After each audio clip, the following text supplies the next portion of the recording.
Welcome to the Dynasty Podcast on the circuit. As always, I'm your host, Wood, joined by Shani,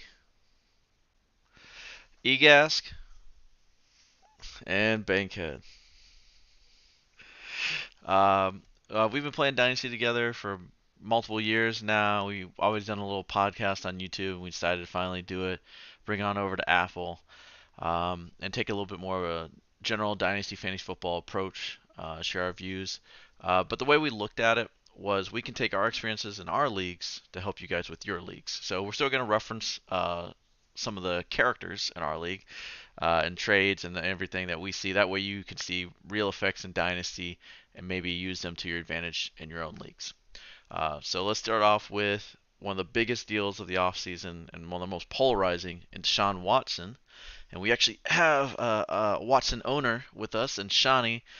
Shani made what was the deal you made for him this past off season, like before the 2021 season?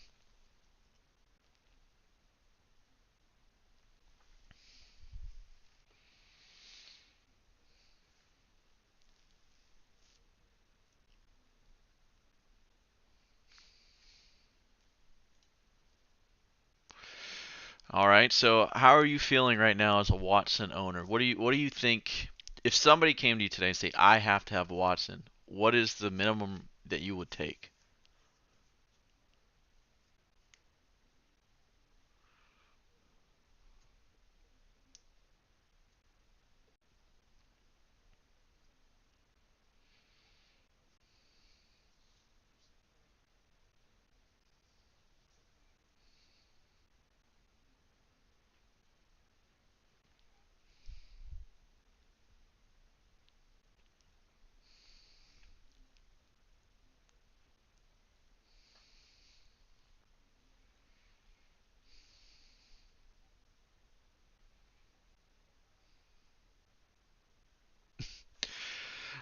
All right. Well, Bank Vander, one of y'all jump in here. What are you coming to Shani with three first if you think you're in a win now position, or even long term? Are you going and get now that Watson has a new team? Is that enough for you to jump at it and pay that price?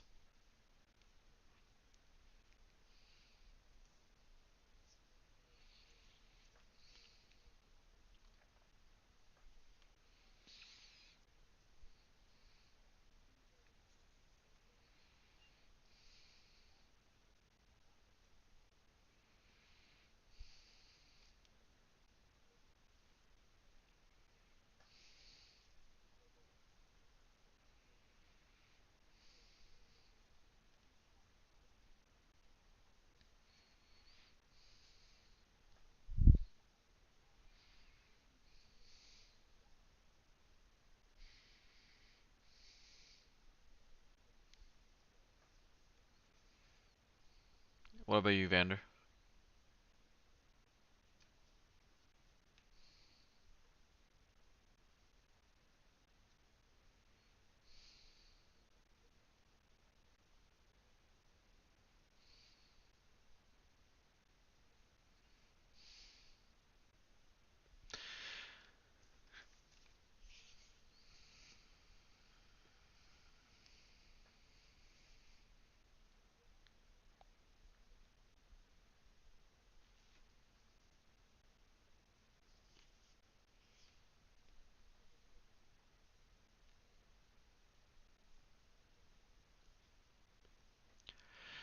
And I think I hear the hesitancy in your voice. Is it because of the possible upcoming suspension?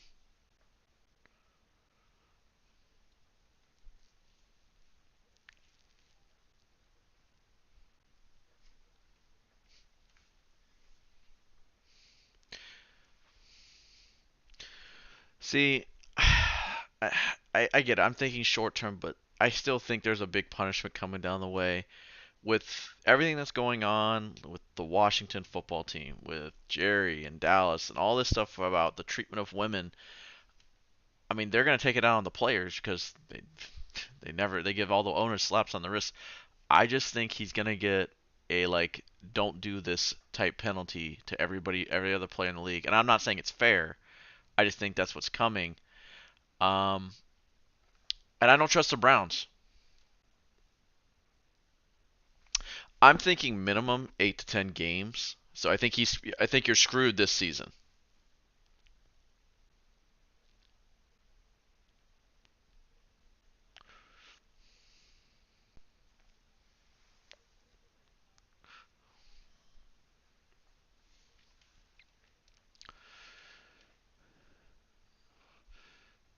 What about you, Shawnee?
Okay, but hold on. I'm gonna hold you there. So you're moving into like how to fix the issue for the suspension, or what to do at the back. So you're just saying go get them, but like if I'm the Tannehill, if I'm the Kirk Cousins owner, all right, and they're not gonna, if it's Superflex, they're not gonna be on the waiver wire. I mean, that's a first, maybe a first plus, depending on where my team's at. It's not like you can just easily get them. So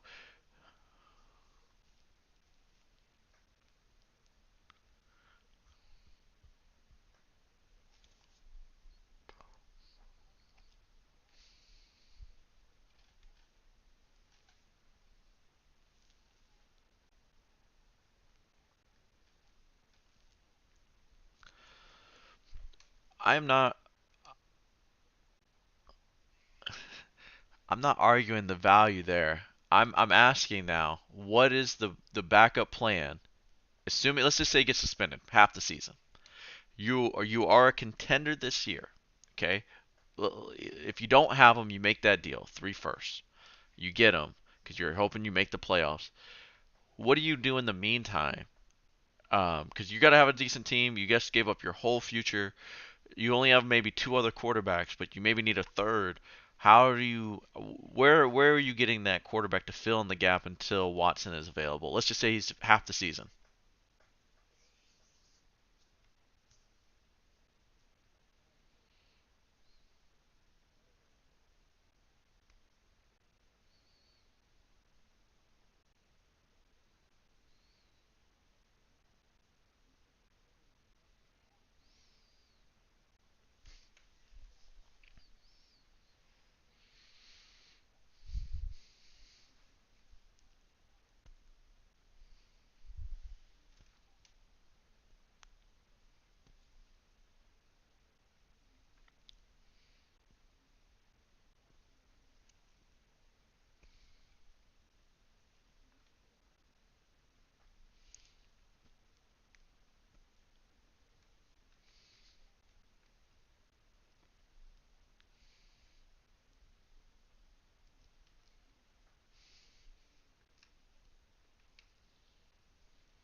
Okay.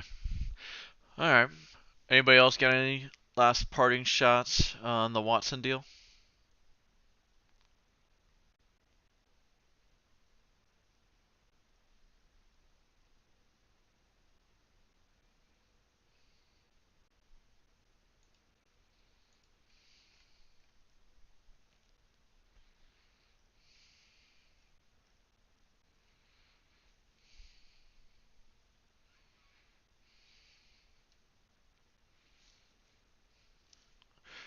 All right. So one thing we wanted to hit on, just getting our feet wet with this free agency bit was, there's been a ton of moves. We're not going to recap every single one. I'm sure you've already seen them, looked at them, listened about them. Uh, but we wanted to hit on some of the moves where we see value in a player and we just want to spotlight them, and we're each going to have our own little player here to discuss and talk about. Starting with me, and my pick, and I'm a little bit of a homer here, is Amari Rogers. When we were doing our little show prep here, I already told I was going to be on an island essentially. But right now, the Packers have three wide receivers under contract: Lazard, Cobb, and Rogers. I know they're looking at MVS to bring him back, but that is still up in the air. We all know the big deal. The reason this is even coming up is because Devontae Adams is gone, which was Aaron Rodgers' favorite target. Now, before I hear the BS about him and Cobb, Cobb has had a reduced role. He just doesn't have the physical gifts he once had when he was young. That is what Amari Rogers is now. He's a young, fresh version of what the league's going to, with these players who can kind of do a little bit of everything. We saw, I am nowhere saying he's going to be Debo or Cordero Patterson, but he can come out of the backfield and run the ball, catch like those little running screens at the time they do. Devontae Adams is vacating 10.6 targets per game. That's what he was averaging. That's being spread around right now. Uh, I just see he has a great chance of becoming their go-to slot receiver, and becoming that option that moves the chains all the way down the field. Um, didn't really use him a lot last year. They had more than enough weapons or comparable pieces. He was a rookie. I see him taking that next step forward, kind of like they have to, because right now the receiver covers are bare in Great Green Bay. What do y'all think?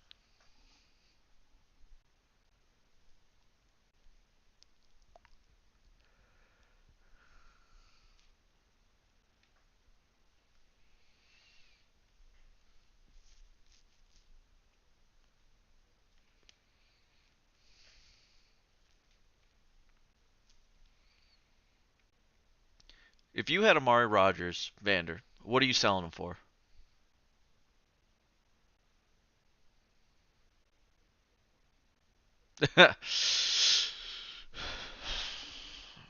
Yeah, I would be. I mean, a second would be crazy.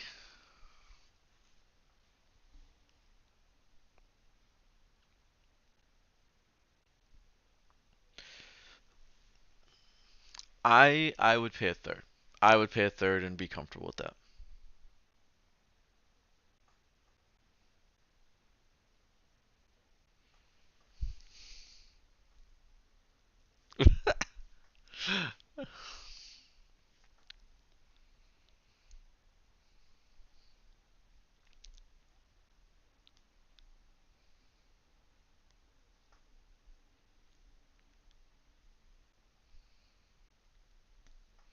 Well, if I'm trading him for a third round pick, I'm not envisioning top 12 talent. This season, no, I do not.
Yes.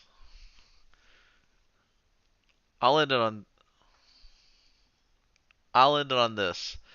You guys keep saying when they draft a wide receiver, we all know Green Bay has a great history with drafting wide receivers in that first round.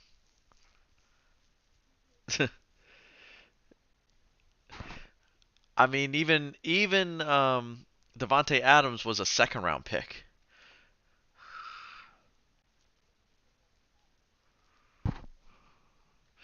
All right, all right, all right.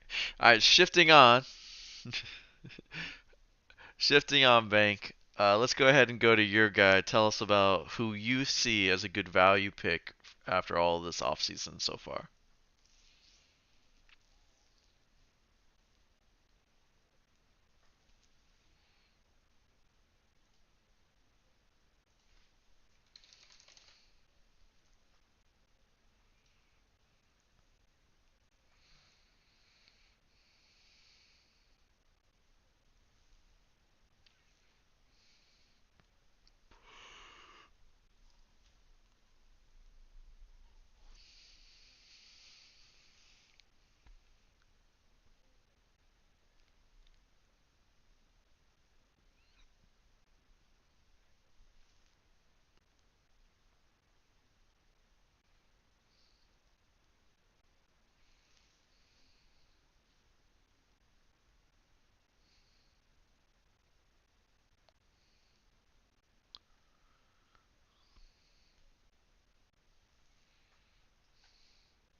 All right, Bank, or I mean Bander. What do you think about Foreman?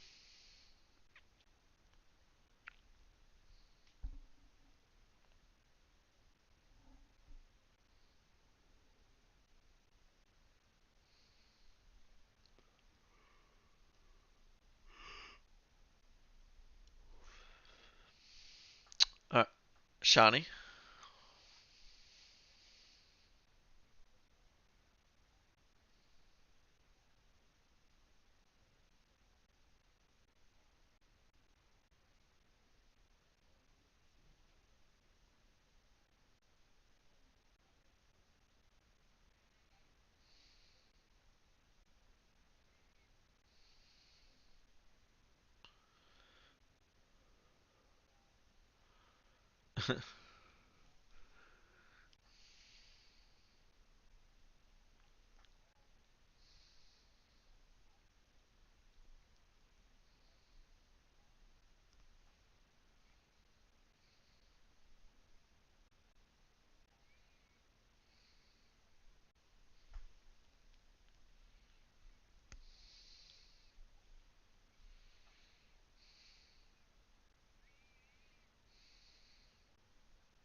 See, that's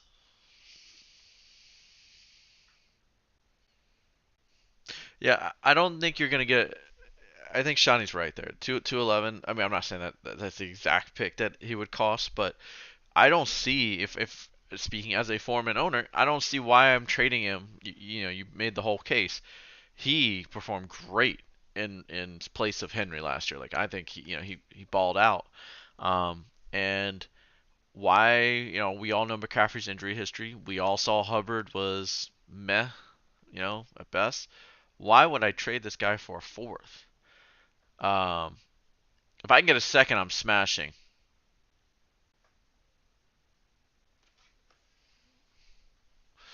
Yeah, I'm not trading this guy for a fourth. A second, I smash, depending on the third.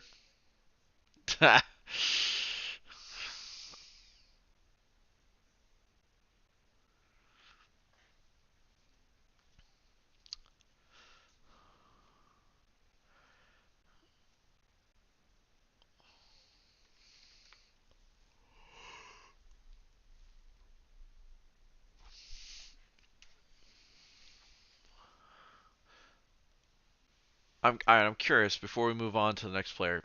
You're not a McCaffrey owner. Okay, you're not a McCaffrey owner. You have a solid team. Are you trying to buy Foreman, let's say a mid third? Would you go out and offer a mid third to another team? Okay. Okay.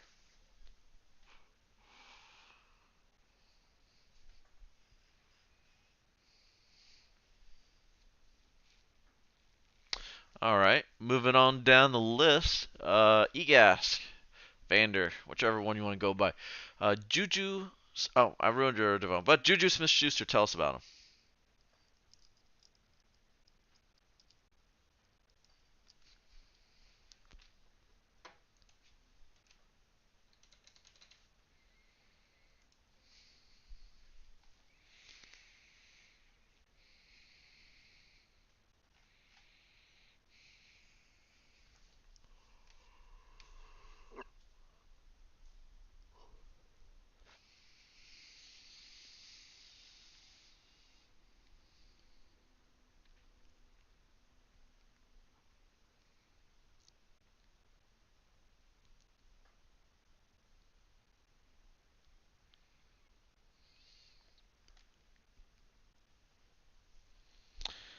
All right.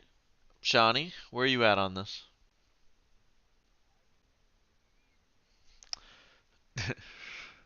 As as I'm looking and I see in our current league you bought Juju.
Bank Bank, where you at?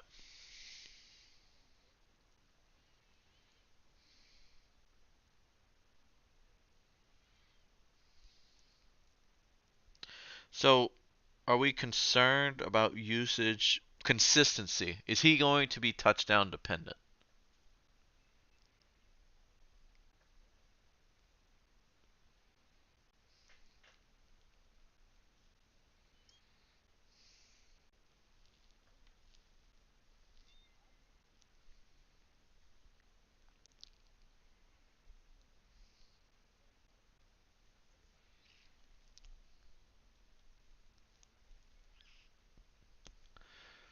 You stop your CD slander.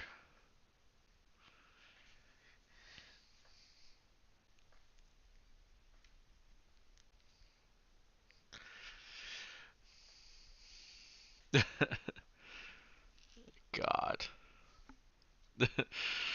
Oh,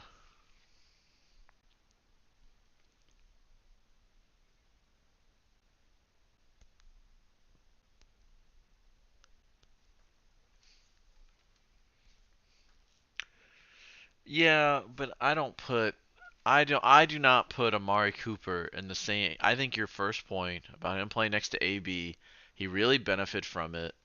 I don't put Amari Cooper in the same, ballpark as AB in his prime.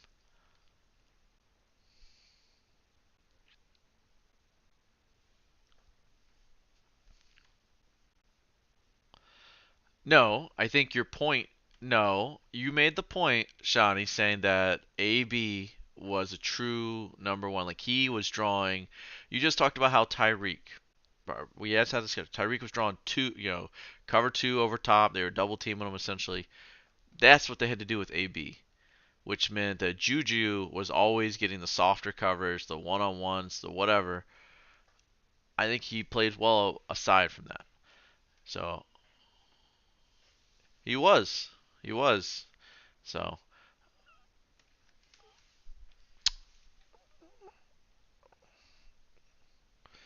and our last one. Unfortunately, we lost Bank. I'm sure he'll be back. Um, Kadarius Tony. I know he's a Giants fan as well, but Shawnee, why don't you walk us through?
I'm not gonna lie. That one game against Dallas, that was something, man. That was really awesome to watch. He had another big game where he got 12 targets against Tampa Bay.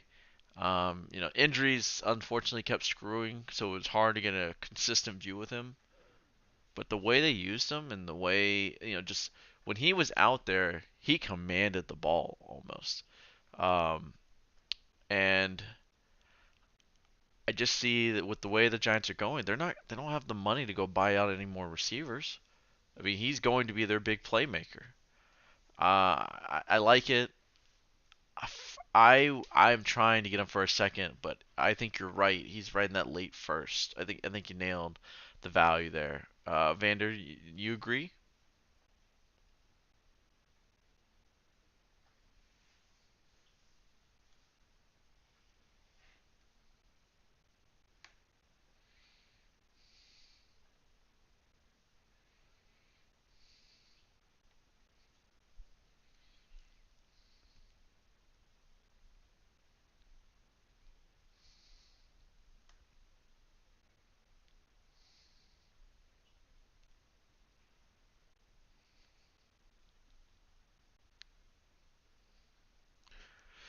That is true. Daniel Jones being the quarterback kind of is always a scary prospect.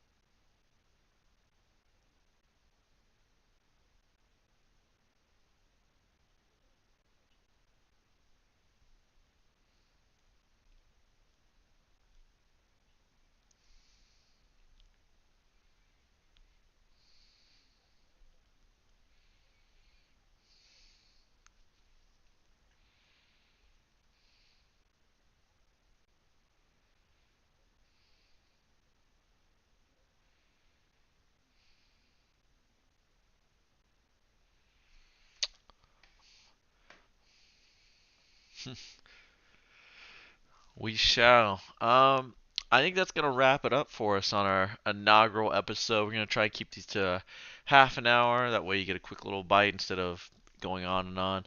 On fantasy news, try to be consistent with these. Put them out every weekend, or Friday night, Saturday night, from here on out. So thank you to Shawnee, Vander, and Bay, who unfortunately got disconnected. And we'll catch you guys next time.